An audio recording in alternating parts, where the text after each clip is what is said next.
And I know it's, you know, subjective to the people doing the ride and what you're planning on doing and the ability levels, et cetera, but would you be able to throw a general dart at what you might suggest as a training regime to get ready for about a 6-7 day ride? Well, for me, what I've read and what I've done in the past, 60 miles a week, if you can actually work yourself up to a 60 miles a week regime, that would actually get you through like a good long stretch of the tour. And also for me personally, I don't ride 7 days. That's actually a little bit too much on the mileage side. I do maybe 4 or 5 days and then take a rest day. Yeah, we'll do that. And then continue on afterwards. Or if you want to stay longer at a specific location, you could.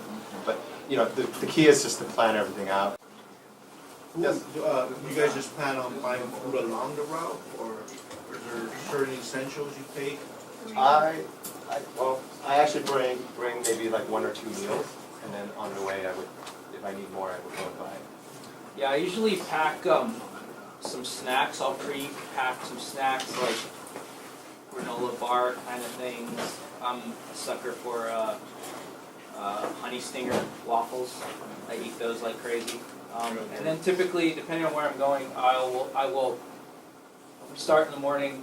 I will grab a sandwich to go and throw that in the bag and eat that down the road.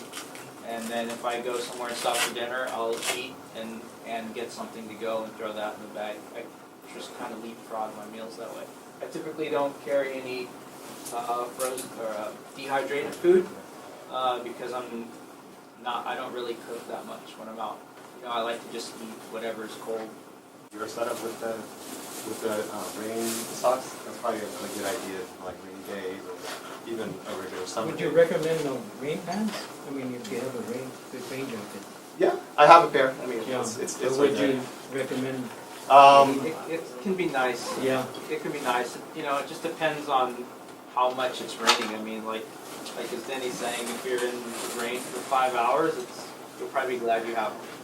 There's a lot of times where I've ridden without them through the rain, and you're gonna get wet anyway, so you just deal with it. But it just depends on how bad it is, really. You know, I tend to carry mine, like I say, they're my camp pants, so they kind of do double duty. So I had a question. So you guys described in your bags, you have a garage, a dining room, a living room. So well, there you go. So how do you guys go about? Is it trial and error where you guys go and you're balancing to make sure that? And that's exactly what it is. You know, I might start. Ideally, you want to start that way, but essentially, when you start packing things and unpacking, you're gonna find that So practice packing for a trip. That's actually goes through a lot of different. The first aid? Honestly, I'm looking to get certified, and that's probably a question later on I'll look into. But I just bought like the typical hiking first aid kit for what I do.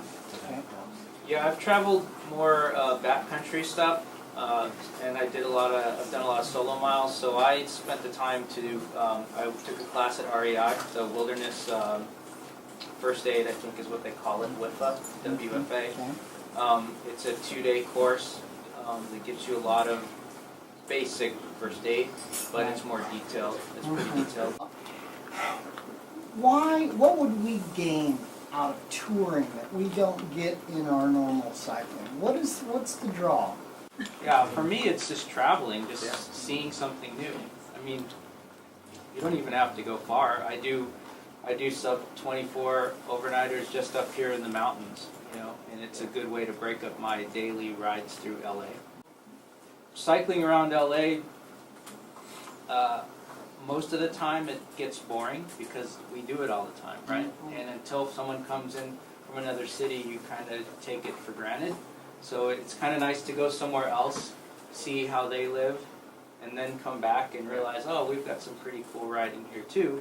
And to me, that's, you know, traveling, touring is kind of does that. It feeds me for new areas, and it also makes me appreciate the area that we live in here. I mean, will the toys stay here so we can all take a look at them? Yeah, you guys can take a look Come at it. out. yeah.